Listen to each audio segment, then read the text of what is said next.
All right, hey everybody, Mr. Mac here. Back to read chapter 16, and I can't wait. Yesterday's chapter was just as involved and full of adventure as the one before it, the one before that, and that's what happens with these good books. As you go, things pick up and they pick up and they pick up. In the beginning, sometimes books feel a little slow, sometimes. You're patient, you keep going, and it will pick up and it will just keep you going and drag you with it.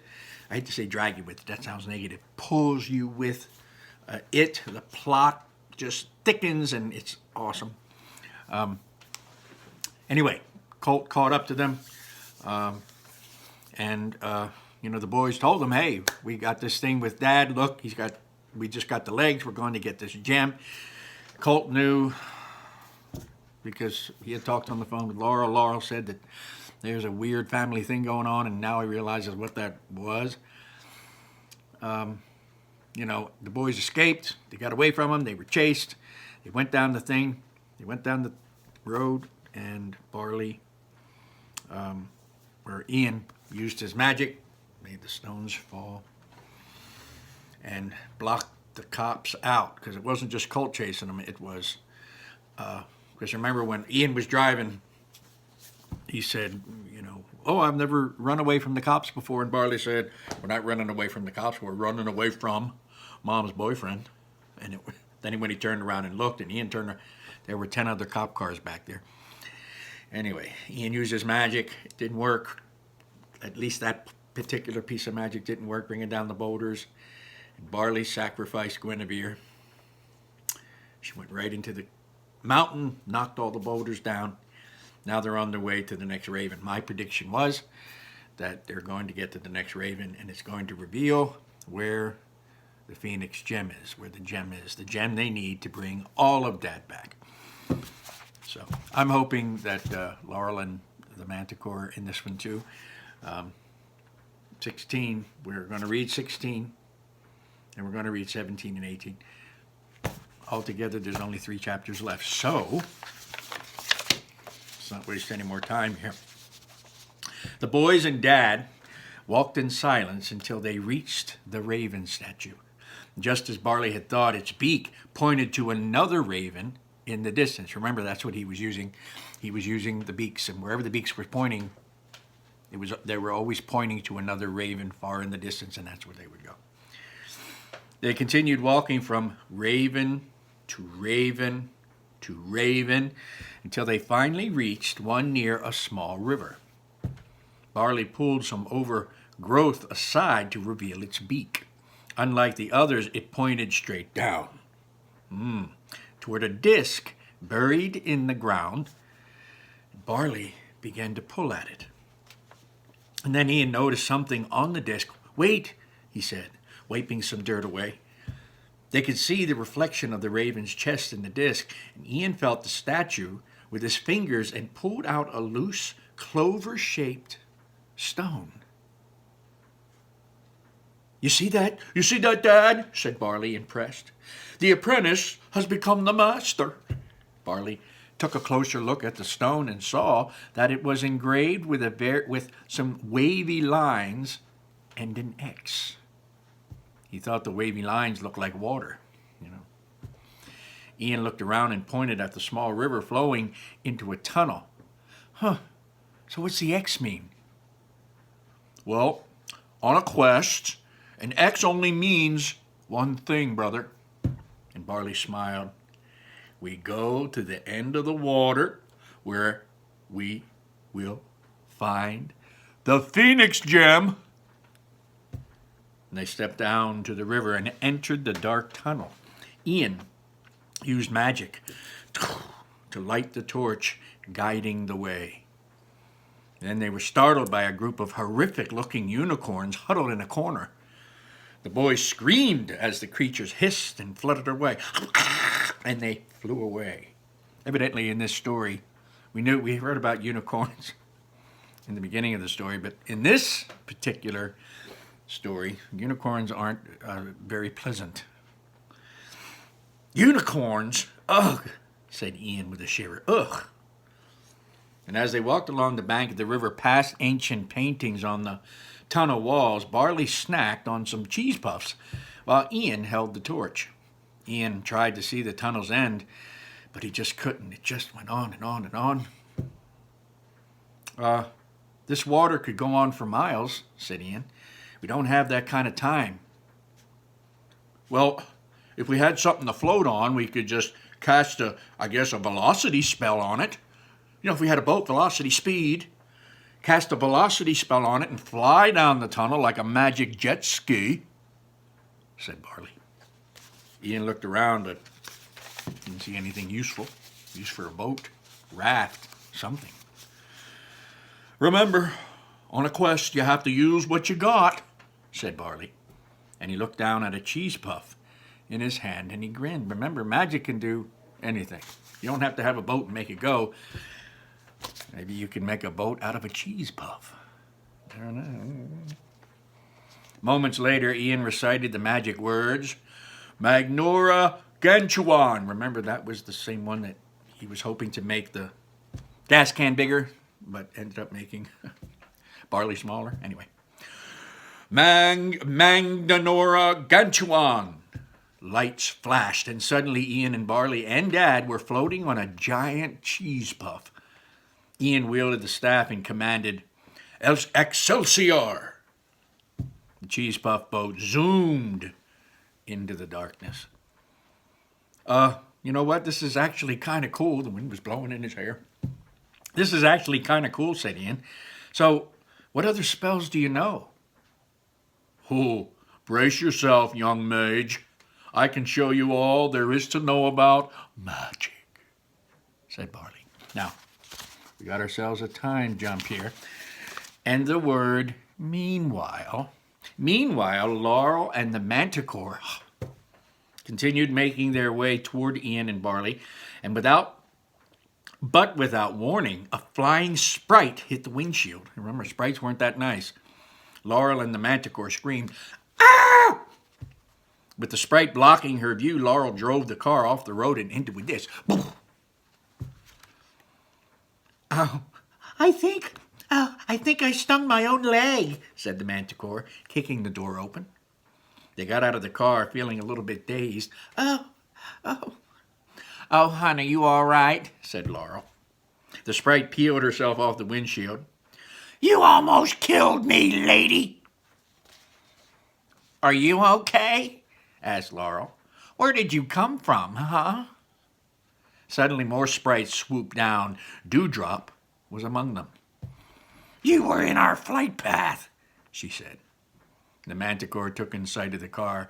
The front was smashed, and the smoke puffed out of its engine. Oh, no, she said. Our transport. How are we going to get to your sons now? She said. Laura looked around for a sign of hope, anything, and she watched as the sprites rose into the air. Come on, pixie dusters, let's take to the skies, called Dewdrop, leading them in flight. Watching the sprites fly off into the distance, Laurel got an idea. She turned to the Manticore. Hon, how do you feel about using those wings of yours? The Manticore fluttered her wings nervously. Time jump. The boys continued speeding through the tunnel on their cheese puff boat. Ian stood holding the staff. Barley helped him learn a new spell. Bombastia, shouted Ian, causing a small spark to ignite. Bombastia! Ian didn't mind it when Barley adjusted his shoulder this time, reminding him of the proper posture. And once in the correct position, he tried it again. Bombastia! Fireworks shot out of the staff, exploding in a colorful display above. Barley cheered, Oh, you're a natural! And he ripped a chunk of the giant cheese puff and threw it at Ian. Think fast! Aloft Elabar, said Ian, and without missing a beat, using magic, he caught it and tossed it back to Barley. He didn't catch it with his hands, he caught it with magic. Ian's getting it. Nice, said Barley, popping the chief's puff chunk in his mouth. He pulled an apple-sized piece off the boat and chomped down on it. Careful now. How much of that boat you're eating there, brother? We still got to make it to the end of the tunnel, said Ian. Oh, it's a good point, said Barley. I'll be careful. Barley did take another bite, though. I can't believe it. I can't believe I'm this close to actually talking to Dad, said Ian. You know what I'm going to ask him, said Barley. If he ever gave himself a wizard name. What? Well, 'cause he was into magic.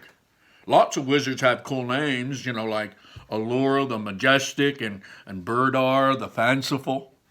Anyway, it'd just be nice to have, more than 4 memories of him, Ian turned to Barley. 3. You only have 3 memories. Oh, yeah. Barley, do you have another memory of Dad you haven't told me? Asked Ian, sensing his brother was hiding something. Barley paused, a little pained. It's just not my favorite, brother. That's all. Ian asked him to explain. Barley glanced over at his brother, and he hesitated. When Dad was sick, I suppose I was supposed to go and I was supposed to go say goodbye to him, but he was hooked up to all these tubes and, well, he just didn't look like himself. And I got scared, and I didn't go in. Ian watched Barley's regretful expression as he thought about his words. But that was when I decided I would never be scared again. Ian gave his brother a soft smile, and for the first time he understood Barley's incredible fearlessness. Just then, Barley noticed something ahead. Moments later, they stepped off the boat and climbed to an ornate, ancient archway. The final gauntlet, said Barley in awe. The Phoenix gem is just on the other side. Dad walked ahead of Ian on the leash. Barley spotted skeletons scattered about. Careful, there could be booby traps here. This place is like 1,000 years old, said Ian, looking around. There's no way there could be. But at that moment, a blade swung from a hole in the wall, cutting off Dad's fake upper body and flinging it behind them. Barley and Ian gasped in horror. Oh! So there was a booby trap. Thank God Dad only had legs. Thank God the top of Dad was fake, because that big old blade chopped him in half. A sudden wind picked up and blew out the torch. A trapdoor in the ceiling began to open, casting a sickly green light into the tunnel. Oh, no, it can't be, said Barley. And a prickly rush of anxiety tingled through his body as something dropped from the ceiling. A green jelly-like cube jiggled toward them, engulfing Dad's fake upper body and instantly dissolving it inside. And at the other end of the tunnel, a wall slowly lowered from the ceiling. If it reached the ground, it would lock them inside with that cube of green blech. Run! Yelled Barley. He had noticed a bunch of stones on the path ahead that had symbols on them, and there were hundreds of holes in the walls. Wait, he said. It's some kind of puzzle. We got to figure it out before we... Wait. There's no time, said Ian. Grab a shield. Barley and Ian frantically pried shields from the bony hands of nearby skeletons. Holding Dad protectively between them, they raced toward the opening beneath the descending wall. Barley screamed like a warrior, while Ian screamed in panic. So Barley went, "Rah!" Ian went, "Ah!" And as they stepped on the marked stones, arrows and battle axes released from the holes in the walls around them. So there was booby traps and things were flying, arrows and axes and all kinds of things back and forth. The cube continued to chase them, eating every single weapon that shot into its path. Ian and Barley ran hard to make it under the wall and stopped short when they found themselves at the edge of a drop. Just like the pit, just like the chasm. They looked down. Razor-sharp spikes covered the bottom of this pit. So this wasn't a bottomless pit. It was about 20 feet down, but full of spikes sticking up, razor-sharp. Ian turned to Barley. "Jump!" Barley looked at Ian like he was nuts. "What?" "Trust me, brother." Barley glanced at the gelatinous monster behind them and the descending wall. He closed his eyes. "All right, brother, I trust you." And he jumped. Ian conjured the levitation spell to stop Barley in midair. Then, dragging Dad along with him, Ian leapt off the edge and used Barley's head as a stepping stone to get to the other side. Ian's magic lifted Barley over the rest of the pit just as the cube closed in. Barley and Ian slid under the wall as it inched to the ground. But Dad was still on the other side. Ian tugged hard on the leash, pulling Dad under seconds before that door slammed shut. Ian took a step back, but Barley stopped him and pointed to a star-shaped tile on the ground. "Wait, look. Don't step on that," warned Barley. And suddenly there was a clanging noise. It sounded like giant gears turning and shifting behind the walls. And the shifting, the water started to rush in, quickly lifting them off their feet towards the ceiling. So water was filling up, and they're in the water, and as the water's going up, they're going up with it. I didn't touch it," said Ian. And as Barley tried to keep Dad afloat, Ian pointed the staff toward the hole in the round door at the top of the chamber.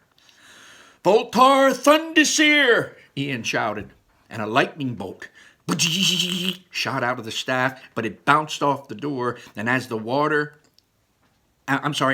rose in the water, they could see that the hole was the same star shape as the tile that was on the ground. "Oh, maybe we were supposed to step on it," said Barley.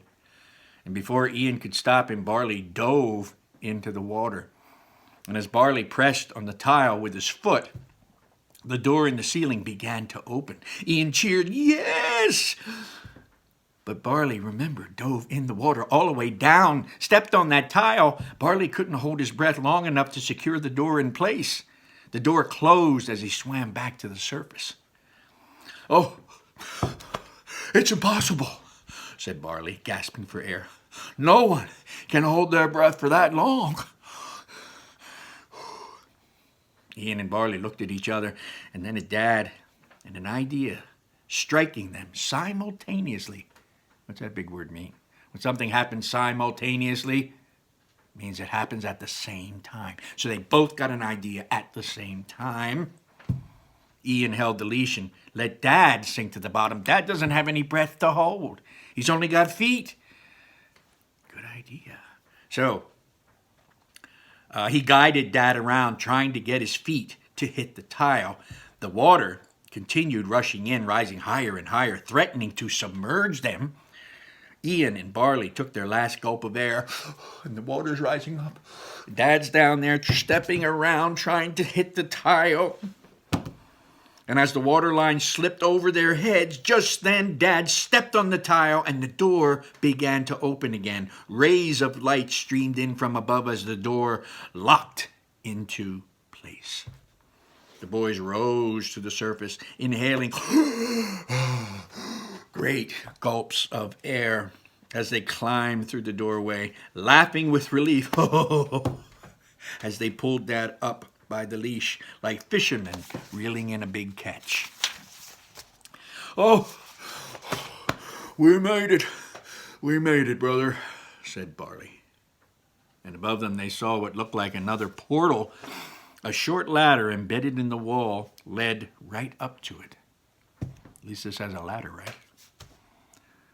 "The Phoenix gem awaits just beyond this door." "Shall we, brother?" Barley said. Ian smiled. We certainly shall. They climbed the ladder, Ian in front, and laughed with anticipation and excitement. Oh, Ian was so excited. Dad, we have followed the quest, and it has led us to our victory, said Ian. And he anxiously pulled the panel aside and pulled himself up. He squinted as his eyes adjusted to the daylight. He couldn't believe what he saw. And that's the end of chapter 16. Again, it's another chapter that's making me want to go further. But we're not. We're going to stop at the end. We're going to stop here. We're going to save chapter 17 for tomorrow. I know tomorrow's Easter, but I'm going to do it anyway. Put it on YouTube. Wow. Boy, they're getting closer. They're getting closer, and they're getting closer. And Mom and the Manticore, they're going to get. They're not stopping either. Remember, one of the words we learned from the beginning of the story was persistence. And in here in Smyrna, we have a word that kind of means that. To persevere, to not stop, to keep going, to keep going, to be consistently consistent, to just keep pegging away, keep going strong, don't give up. You fall down, you get back up, you fall down, you get back up. You do it 100 times, you just keep getting back up. And these characters are doing that. Mom and the Manticore are doing it. Ian and Barley are doing it. They're working together more. They're getting to know each other in a different light now. This quest is helping them learn things about each other they didn't know. And hopefully, if the quest comes true, they're going to learn a lot more about Dad. Now, something came to light. Barley, at the beginning, said he knew 3 things about Dad. And his scraggly beard and scratchy beard and this, that, and the other. 3 things. And then he slipped and said, oh, I remember 4 things about Dad. And Ian said, no, you only remember 3. Barley went, oh, yeah, right. Well, Ian knew that Barley was hiding something, and Barley revealed something. He was to go in and say goodbye to his dad, and he was scared to do it, you know. And that was something that he probably wouldn't have revealed had they not been on this quest together. But he did, and that's good, you know. Truth, no matter how painful it is to you, if it's a truth and you're with people you trust, go for it, say it, speak it. Anyway, my prediction for chapter 17 is that I'm going to make a prediction about what I believe Ian saw. Remember, he got up, just his eyes adjusted to the daylight, and he saw something. I think what he saw was the Phoenix gem. Now, I could say that sounds like, an everyday prediction, because, it could be that he saw that maybe he was up and above, and Laurel and the Manticore were there waiting. Colt and all the police were there waiting. It could be a lot of different things, but my prediction is going to be the Phoenix gem is going to be there, maybe on a pedestal, gem on top, woo, woo, woo, woo, woo, vibrating, glowing, something. That's what I think. So anyway, that's all I got. So I want to wish you all the best. It's Saturday night, Easter Eve, and I hope you all have a wonderful evening tonight. The day was beautiful. Sun was out, and it was nice and cool. It was just beautiful. Open the windows. Take care. Don't make your parents crazy. Keep your hands clean. Keep them away from your eyes, nose, mouth. And take care of yourselves. And if the Easter Bunny comes to your house tonight, which I'm sure he will, eat some chocolate for old Mr. Mac. Easter Bunny always leaves a bit of chocolate for Mr. Mac too. Being a teacher, I'm a child at heart. In my heart, I'm still 10, just like most of my students. So the Easter Bunny, for those of us who are young at heart, always leaves us some goodies. So I'm looking forward to some chocolate too. So take good care. I'm going to put my finger on that button. I wish you all the best, and I wish you all a glorious, wonderful, happy Easter. Take care. Bye-bye.